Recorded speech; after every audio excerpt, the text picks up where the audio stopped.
বৈষম্য বিরোধী ছাত্র আন্দোলনের মাধ্যমে একটা কিছু হয়েছে, দেশ একটা হয়েছে ভালো। কিন্তু আমি আপনাদেরকে পরামর্শ দিব মাইজবেন দিয়ে ঘরে আমার খেয়ালটা কিনা অন্তত অনটেস্ট একটা বার আপনারা এই চিন্তা করতে পারেন যে জাগতিক লেভেলের শিক্ষিত গুলাকে আর সংসদে না পাঠাইয়া দ্বীনি শিক্ষায় শিক্ষিত যারা এদেরকে একটা বার সংসদে ভাই আপনারা তৈরি আছেন ইনশাআল্লাহ? এটা তৈরি আছেন? হাত তুলে দেখান না, একটা বার ট্রাই করুন। এই যে এত বড় মাদ্রাসা এনে চলে, হোম মিনিস্টার থেকে শুরু করে অর্থ মন্ত্রণালয়, পরিকল্পনা মন্ত্রণালয়, শিক্ষা মন্ত্রণালয় সব আছে। অর্থ হইলে যারা কম মাদ্রাসা চালায় এরা একটা দেশ চালাইতে পারে। আরে কথা কয় না কেন? এটা বাস্তবতা।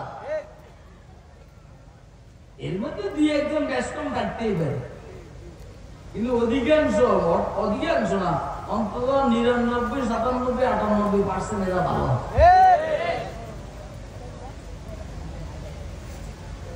শিক্ষার একটা প্রভাব মানুষের চরিত্রের উপরে পড়ে, মানুষের ধর্মের উপরে পড়ে, মানুষের বুদ্ধির উপরে পড়ে। ভালো শিক্ষা, ভালো চরিত্র, ভালো শিক্ষা, ভালো বুদ্ধি আসতেই মাথার মধ্যে ভালো বুদ্ধি আসে, ভালো চিন্তাধারা। ওদের কাছে গেলে আবার হয়তো আমেরিকা, রাশিয়া, চীন, জাপান, জার্মান, ভারতের দালালি করে। আর এখানে আসলে সোজা মদিনার সনদ নিয়ে সামনের দিকে কোনো কথা নেই, একদম কোনো কথা নেই। তো যারা জাগতিক লাইনের শিক্ষিত আর যারা আধ্যাত্মিক লাইনের শিক্ষিত তারা সমান বলেন না? তারা কি না সমান? এটাই বাস্তব। এর গতি উপরের দিকে। আধ্যাত্মিক লাইনের যারা শিক্ষিত হবে তাদের গতি উপরের দিকে, আর জাগতিক লাইনে যারা শিক্ষিত তাদের গতি নিচের দিকে। এরা যায় এমনি আর এরা যায় এমনি। قل هل يستوي الذين يعلمون والذين لا يعلمون إنما يتذكر أولو الألباب। রাসূল আপনি জিজ্ঞাসা করেন যারা জানে আর যারা জানে না তারা কি সমান? উত্তর কি বলেন না? সমান। ওরা বেশিরভাগ জাহান্নামে যাবে, ইনশাআল্লাহ এরা জান্নাতে যাবে। মাইয়ুরিদিল্লাহু বিহি খায়রান ইউফাক্কিহু ফিদ্দীন ওয়া ইন্নামা আনা কাসিম ওয়াল্লাহু ইউতি। যার ব্যাপারে আল্লাহ কল্যাণের ইচ্ছা করেন, খায়রের ইচ্ছা করেন, তাকে দ্বীনের ভিতরের বুঝ দান করেন। ইউফাক্কিহু ফিদ্দীন, দ্বীনের ভিতরের বুঝ দান করেন।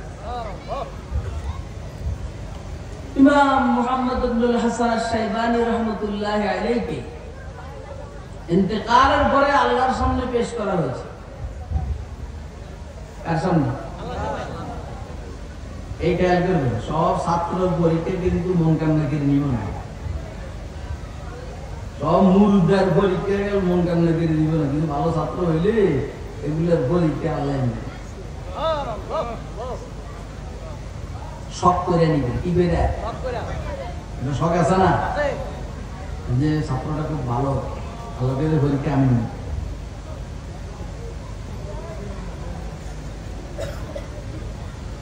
তাফসীর আহমদ আলী লাহোরী রাহমাতুল্লাহির পরীক্ষা নাকি আল্লাহ নিছে। ওইখানে কাঁদে, কবরের মধ্যে আল্লাহর সামনে পেশ করেছে আর কান্না করে। আমার দুনিয়াতে তুমি খুব কাঁদছো, এখন কান্না করতে আছো, ব্যাপারটা আল্লাহ আমার ভয়ে। এর আপনারা কেমন হুজুর কবরের ভিতরে খবর আমরা কেমনি করি, আমরা কেমনে পাই? তোরা যেমনি আমেরিকার খবর কথা, রাশিয়ার খবর কর, আমরা এমনি কবরের খবর করি। কথা কয় না রে? আরে বাবা, ওদের নেটওয়ার্ক হলে আমেরিকা, রাশিয়া, চীন যাবে। আমাদের নেটওয়ার্ক হলে উপরের দিকে 800, নিচের দিকে একদম তারা সারা দিন। এগুলো আমরা আবার ভালো কিছু।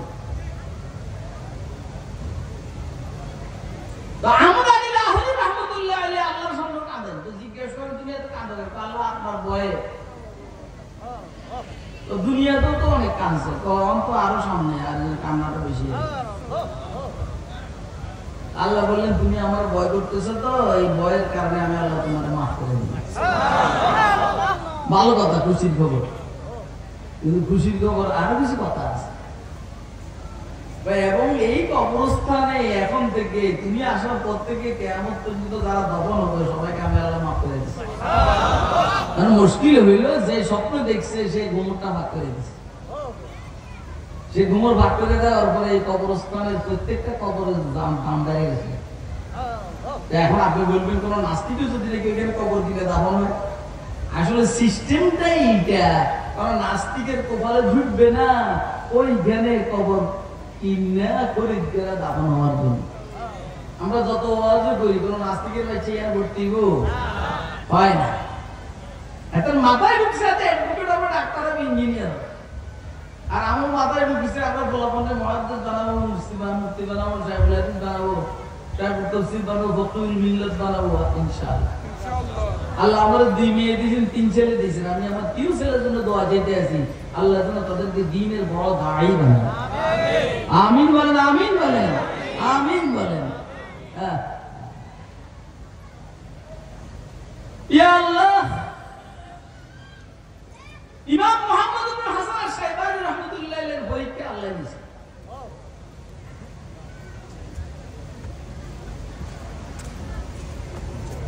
ইমাম মুহাম্মদকে আল্লাহ রাব্বুল আলামিন জিজ্ঞেস করলেন যে মুহাম্মদ তুমি আমার কাছে কি চাও? ইমাম মুহাম্মদ ইবনে হাসান আশ-শাইবানী বললেন আল্লাহ আপনি আমারে maaf করে দেন। আল্লাহ কার বোকা, তোরা মাফ করার খেয়াল না থাকলে তোরা আমি ইলমে দ্বীন শিখার তৌফিক দেই। অর্থাৎ তোরা মাফ করার ইচ্ছা থাকার কারণেই তো আমি তোকে ইলমে দ্বীন শিক্ষা করার তৌফিক দিয়েছি। আপনারা মনে আমার কথা বুঝেন নাই? মাইয়ুরিদিল্লাহু বিহি খায়রান ইউফাক্কিহু ফিদ্দীন। যার ব্যাপারে আল্লাহ কল্যাণের ইচ্ছা করেন, খায়রুদ দুনিয়া খায়রুল আখিরাহ, দুনিয়ার কল্যাণ আখিরাতের কল্যাণের ইচ্ছা যার ব্যাপারে আল্লাহ করেন, তাকে দ্বীনের ভিতরের বুঝ দান করেন। আমরা আল্লাহর কাছে যখন দোয়া করব, আল্লাহ তুমি আমাকে দ্বীনের ভিতরের বুঝ দান করো। আমিন কন্যা। কোনটা? একটা দ্বীনের ভিতরের বুঝ, আর হলো দ্বীনের বাহিরের বুঝ। ওর কথা কয় এটা হলো দ্বীনের ভিতরের বুঝ। আমার অনেকের কাছে দ্বীনের বুঝ আছে বাইরে বাইরে। এই জন্য কোন ইমাম সাহেব খতিব সাহেব মসজিদে যাব, আমি সাইডে দিব, আমি বুঝতে যা আছে আল্লাহ বুঝি। আমার এনে টেনশন হবে, আমি উঠেছে না। যখন মসজিদের ইমাম সাহেব আর খতিব সাহেব রাজনীতি আলোচনা করে, তখন মসজিদ কমিটির সভাপতি এত বড় জুব্বা 30-40 চিল্লা দিছে, এ কয় যে হুজুর রাজনীতি আলোচনা করবেন, কথা কয় না? ওই নামাজের ওয়াজ করবেন, রোজার ওয়াজ করবেন, হজের ওয়াজ করবেন, যাকাতের ওয়াজ করবেন, হুজুর পর্দার কথা কোনটা? আসলে ও নিজের বউ পর্দা মতো চলে, কথা কয় না? আর নিজের মেয়েও পর্দা মতো চলে না, কথা বলে না। ও ইসলামী রাজনীতির কথা শুনলে তার মাথা খারাপ হয়। এবার রাজনীতি ইসলামের অবিচ্ছেদ্য অংশ, কথা কয় না? রাজনীতি ইসলামের অবিচ্ছেদ্য অংশ। কানাত বনু ইসরাঈল তাসুসুহুমুল আম্বিয়া কুল্লামা হালাকা নাবিয়্যুন খালাফাহু নাবিয়্যুন আখার ওয়া আন্নাহু লা নাবিয়্যা বা'দি ওয়া সায়াকুনু খুলাফা। আগের যুগের রাজনীতি পয়গম্বররা করতেন, সিয়াসত। এখন উম্মতে মুহাম্মদিয়া করবে, বিশেষ করে উলামায়ে কেরাম। ও উলামায়ে কেরাম, ও আলেমরা, এই বেটা তুই বুখারী শরীফের কিতাবুল মাগাজি আর কিতাবুল জিহাদ পড়ছে বেটা। এটা কেবল ইবনে হাজার ने ये फरमाया, উস্তুলানি ने ये फरमाया, আল্লামা আইনি ने भी फरमाया। নিকটতমের মধ্যে আমাদের কি বলা হয় জানো? তো উসমানী ने ये फरमाया, মুফতি সাঈদ আহমদ পালনি নাই। এই দিন কেবল দর্শ দেখবো বেটা। জিহাদ ইকদামি, জিহাদ দিফাই, এগুলো কই যাবে? তুমি যদি ময়দানে না আসো, আল্লাহ আমাদেরকে আল্লাহ আমাদেরকে দর্শের মধ্যে ইলমের একাডেমিক আলোচনা করার তৌফিক দান করুন, আর বাহিরের ময়দানে এর বাস্তবায়নের তৌফিক দান করুন। আল্লাহ আমাদেরকে দ্বীনের সঠিক বুঝ দান করুন। আল্লাহ আমাদেরকে আধ্যাত্মিক জ্ঞানের সাথে বেশি বেশি সম্পৃক্ত হওয়ার তৌফিক দান করুন। আর যারা জাগতিক লাইনের জ্ঞানী তাদেরকে বলবো, দোস্তরা যারা আধ্যাত্মিক লাইনের জ্ঞানী এদের সাথে সম্পর্ক রাখার তৌফিক দান করুন। আপনারা সম্পর্ক রাখবেন, দেখবেন আপনার ডাক্তারির মধ্যে বরকত দেখবে, আপনার রাজনীতির মধ্যে বরকত দেখবে। আপনি রাজনীতি করেন তো, মৌলবীদের থেকে পরামর্শ নিয়ে রাজনীতি করবেন, রাজনীতির মধ্যে বরকত দেখবে। এলোমেলো কথাবার্তা যা হয়েছে, আল্লাহ আমাদেরকে বুঝে শুনে সিদ্ধান্ত নিয়ে ইলমি কথাগুলো বুঝার, আমলি কথাগুলোকে আমল করার তৌফিক দান করুন। ওয়া আখিরু দাওয়ানা আলহামদুলিল্লাহি রাব্বিল আলামিন।